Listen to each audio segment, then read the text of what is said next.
زندگی خوبصورت ہے۔ تمہیں پتہ ہے کہ زندگی۔ سائمہ ابھی اپنا فقرہ مکمل بھی نہ کر پائی تھی کہ مائرہ بول اٹھی، خدا کے لیے اب تم ہر سال کی طرح وہی گھسا پٹا جملہ دہرانے نہ بیٹھ جانا۔ مائرہ کے انداز میں تنبیہ تھی۔ سائمہ اس کے بیڈ پر براجماں ہو چکی تھی۔ سچ تو سچ ہی ہے نا، کیا تمہیں اس سے انکار ہے؟ وہ بھری دوپہر اس کے کمرے میں ہاتھوں میں ہیپی برتھ ڈے کارڈ لیے موجود تھی۔ مجھے سچ سے انکار نہیں، لیکن مائرہ نے اس کے ہاتھ سے کارڈ پکڑ لیا۔ لیکن کیا؟ جواب میں سائمہ مائرہ کو ٹوک کر بولی، کیونکہ اسے علم تھا کہ وش کارڈ کھولتے ہی مائرہ کا موڈ ہر سال کی طرح آف ہو جائے گا۔ تمہارے اس جملے سے مجھے سخت کوفت ہوتی ہے۔ مائرہ کارڈ کھول کر ایک نظر اس پر لکھی تحریر پر ڈالتے ہوئے قدرے چڑھ کر بولی، کیوں مائرہ، یہ بھی تو سچ ہی ہے نا؟ وہ اس کے پاس بیٹھتے ہوئے بولی، نہیں یہ سچ نہیں ہے۔ اس نے نفی میں سر ہلایا۔ اچھا تو پھر سچ کیا ہے؟ سوالیہ انداز میں سائمہ نے اس کے چہرے کو دیکھتے ہوئے کہا، جو تم کہنا چاہتی ہو اور پچھلے کئی سالوں سے مجھ سے کہتی آ رہی ہو۔ وہ کارڈ پلٹ کر اس کے اندر لکھی تحریر سائمہ کی نظروں کے سامنے کرتے ہوئے بولی، ہاں وہ تو سچ ہی ہے نا، زندگی خوبصورت ہے۔ ایک نظر کارڈ پر ڈال کر وہ قدرے مسکرائی، نہیں زندگی بدصورت ہے، کم از کم میرے لیے تو، اور اب تم اس کی وجہ مجھ سے نہ پوچھنا۔ مائرہ قدرے الجھتے ہوئے بولی، اس کی آنکھوں سے یاسیت عیاں تھی۔ اس نہ پوچھنے کی وجہ؟ سائمہ نے استفہامیہ انداز میں کہا، کیونکہ زندگی بدصورت ہے میرے لیے۔ پھر قدرے توقف کے بعد وہ بولی، اور اب مجھے تم سے یہ کہنا ہے کہ زندگی خوبصورت ہے۔ سائمہ کی نگاہیں اب بھی اس کے چہرے پر گڑی ہوئی تھیں۔ وہ اپنے موقف پر ڈٹی ہوئی تھی۔ پھر بحث؟ مائرہ جھنجھلا کر بولی، بحث نہیں، حقیقت، محض حقیقت۔ سائمہ کا انداز وہی تھا، لیکن اس مرتبہ وہ اپنی جگہ سے اٹھ کھڑی ہوئی اور مائرہ کے قریب آتے ہوئے بولی۔ جواب میں مائرہ خاموش ہو گئی تھی، لب بھینچے خاموش۔ کتنے ہی پل اس خاموشی کی نظر ہو گئے تھے۔ سائمہ جانتی تھی، اسے علم تھا، مائرہ کی زندگی کا ایک ایک دکھ، ایک ایک لمحہ جو اس نے خوشی کی آس میں کاٹا تھا، اس امید پر گزارا کہ کیا پتہ اگلے لمحے زندگی کا کوئی پل اس کے نام خوشیاں لے آئے۔ اس اگلے پل کی آس میں کتنے ہی پل وہ گزار آئی تھی، زندگی کے کتنے ہی پل، ان گنت، لاتعداد۔ تمہیں تو پتہ ہے نا، تمہیں تو علم ہے نا۔ کمرے کی خاموش فضا میں مائرہ کی آواز ابھری تھی، اور سائمہ چاہتے ہوئے بھی اس کی بات کی نفی نہیں کر پائی تھی کہ اگر وہ اس وقت اس کی بات سے انکار کرتی تو وہ جھوٹ کے زمرے میں آتا، اور وہ جھوٹ بولنا نہیں چاہتی تھی۔ لیکن خوبصورت زندگی کی امید بھی توڑنا اس کے بس میں نہ تھا۔ وہ اس امید کے سہارے مائرہ کو زندگی کی خوشیوں کی تلاش میں آگے بڑھنے پر اکساتی تھی۔ جبھی تو ہر سال کے آغاز پر، اس کی سالگرہ کے موقع پر، زندگی خوبصورت ہے پر کارڈ پر لکھی تحریر اس کے نام کرتی تھی۔ میں نے تم سے کچھ پوچھا ہے، تمہیں تو علم ہے نا، تم تو اس بات سے انکار نہیں ہونا۔ اس مرتبہ اس کی نظروں میں سوال لیے ایک جتانے والا انداز۔ مائرہ نے سائمہ کی جانب دیکھا۔ کیا تھا اس کی نظروں میں؟ ایک گہری سانس لیتے ہوئے اس نے اپنا دایاں ہاتھ مائرہ کے کندھے پر رکھا اور اسبات میں سر ہلایا، لیکن زبان چپ تھی، بہت گہری چپ، ایک جامد خاموشی۔ بچپن ہی میں مائرہ کے ماں باپ کار ایکسیڈنٹ میں انتقال کر گئے تھے۔ پھپھو کے گھر پرورش پائی۔ مائرہ کے حصے میں نفرت کے لاتعداد موسم چلے آئے، جنہیں شمار کرنا بھی چاہتی تو مائرہ کو گنتی ہی بھول جاتی تھی۔ پھر جب ایک اسکول جانے کی عمر آئی تو اس کے حصے میں پرائیویٹ اسکول کی بجائے گورنمنٹ اسکول آیا تھا۔ اس کی پھپھو کا کہنا تھا، میری تو بہت خواہش تھی کہ میرے بچوں کے ساتھ اس کا بھی داخلہ اچھے اسکول میں ہوتا، لیکن پڑھائی میں اس کا ذہن نہیں چلتا تو اسے گورنمنٹ اسکول میں ہی بڑی مشکل سے داخلہ ملا ہے۔ گھر میں ہر آئے گئے کو اس کی پھپھو کا یہ جواب اس کے ذہن کو سوچنے کے کام میں الجھا دیتا۔ آخر پھپھو نے ان انکل کو ایسا کیوں کہا؟ میرا ایڈمیشن تو اسکول کے پرنسپل نے ٹیسٹ لے کر کیا ہے اور اس میں میری فرسٹ پوزیشن تھی۔ اس کی پھپھو کے مطابق اس کے کام نہ کرنے والا ذہن اسے بچپن ہی سے بہت سے کام سکھا گیا تھا، اور سب سے بڑا کام تھا خاموشی۔ ہر بات کے جواب میں خاموشی، ہر سوال کے جواب میں چپ، ہر جبر کے جواب میں گہری سرد آہ۔ اس نے خود کو کتابوں کی دنیا میں مگن کر لیا تھا، ایک خول، ایک حصار جس میں اس نے خود کو قید کر لیا تھا، اور اس حصار کو توڑنے والی سائمہ کی ذات تھی۔ کب، کیسے، کس طرح سے، کس انداز سے اس نے مائرہ کے گرد بنے حصار کو توڑا تھا، اکیلے پن کا حصار جسے اس نے کتابوں کی دنیا کا نام دیا تھا۔ اور پھر بچپن سے لے کر جوانی تک اس حصار کو کوئی اور نہیں توڑ پایا تھا۔ ہاں، کوشش کی تھی لیکن کوئی کامیابی نہیں ہو پائی تھی۔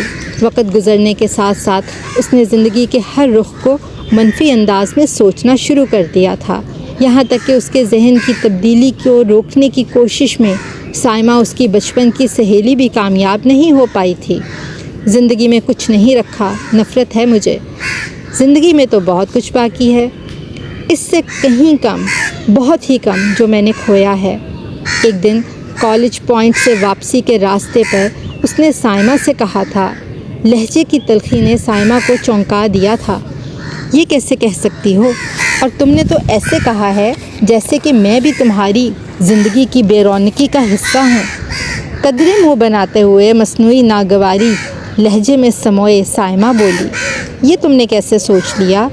تم ہی تو ہو جس نے مجھے زندگی میں جینا سکھایا ہے، مجھے میرے اکیلے پن کو دور کرنے میں مدد کی ہے، اس اکیلے پن کو جو بچپن میں میرے ماں باپ کی موت کی صورت مجھے ملا، پھر اس دنیا کے رویوں نے میرے حصے، میرے نام وہ اکیلا پن کیا، اور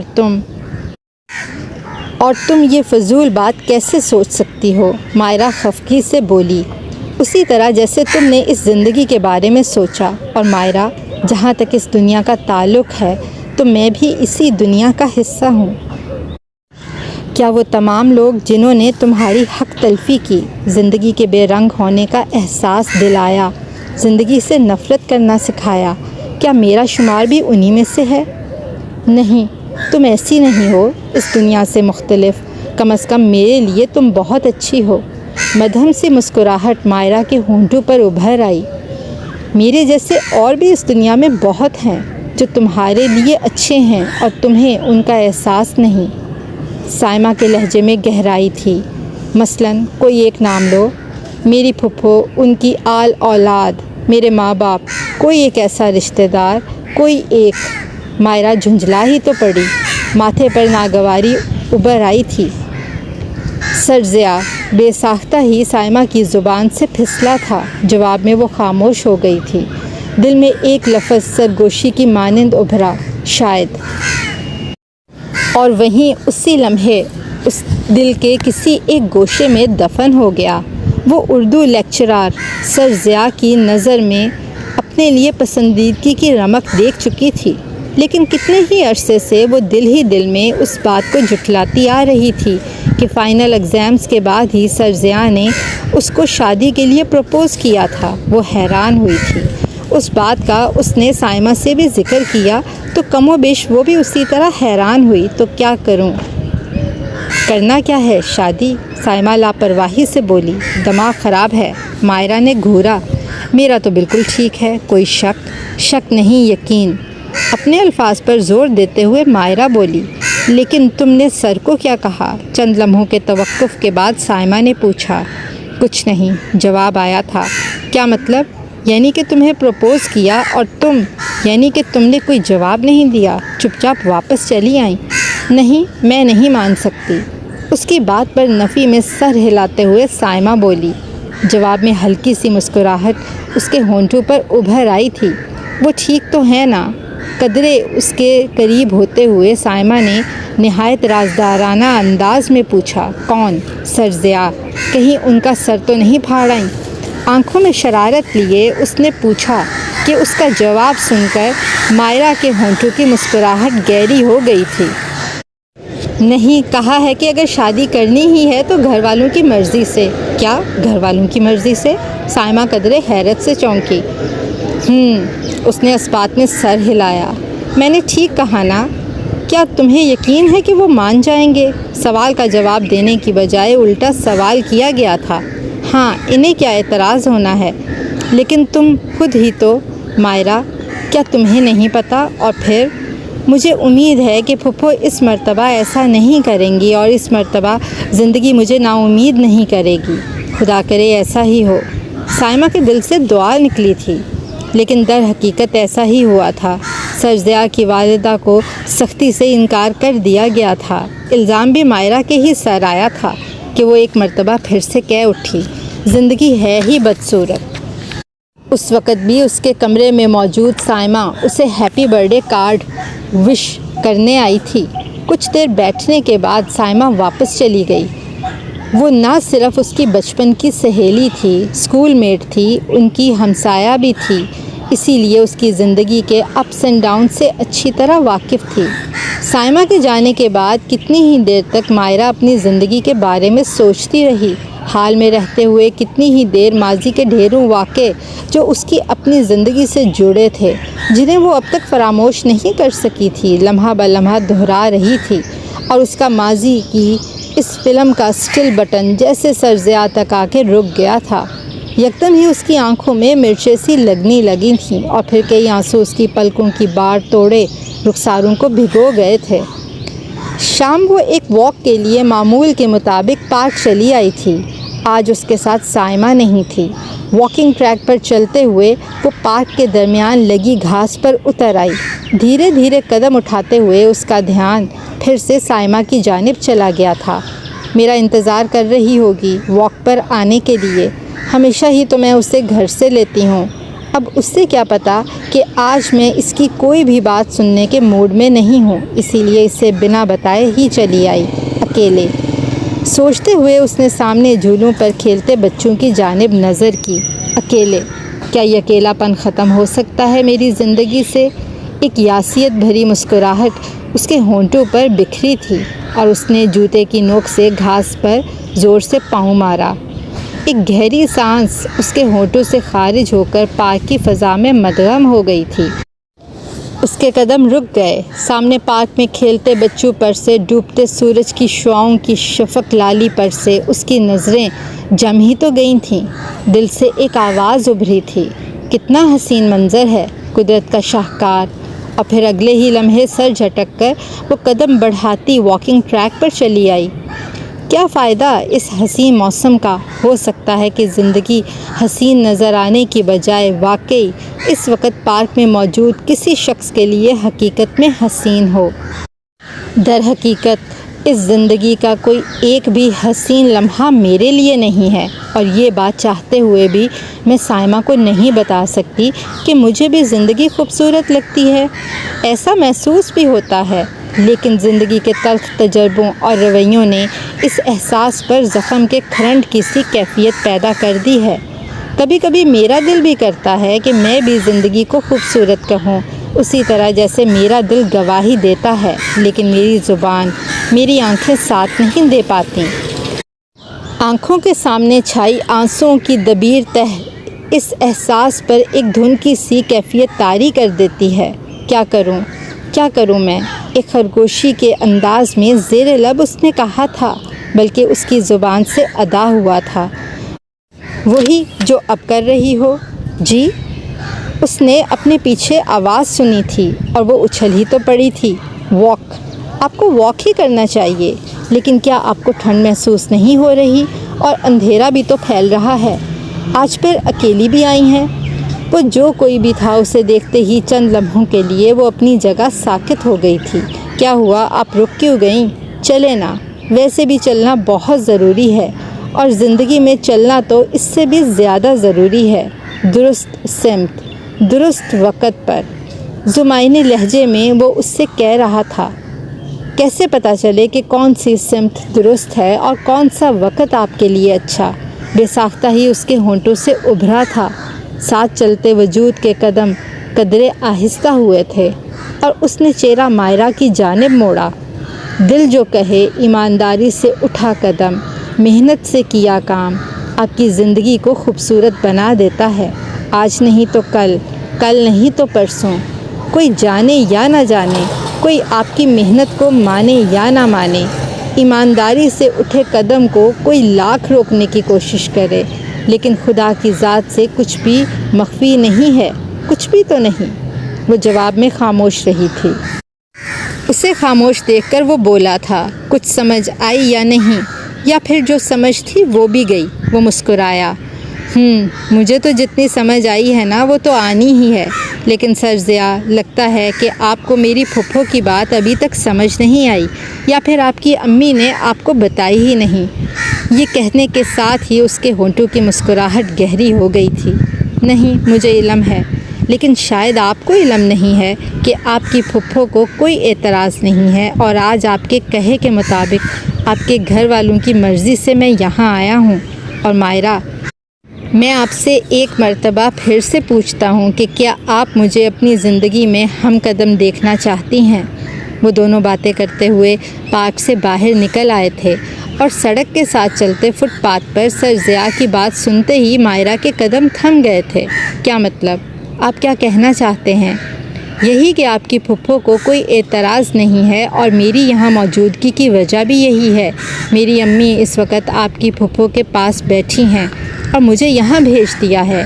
آپ کی سہیلی، عزیز جان دوست آپ کے انتظار میں آپ کے گھر تک چلی آئیں تو امی اور میں آپ کی پھپھو کے پاس بیٹھے تھے۔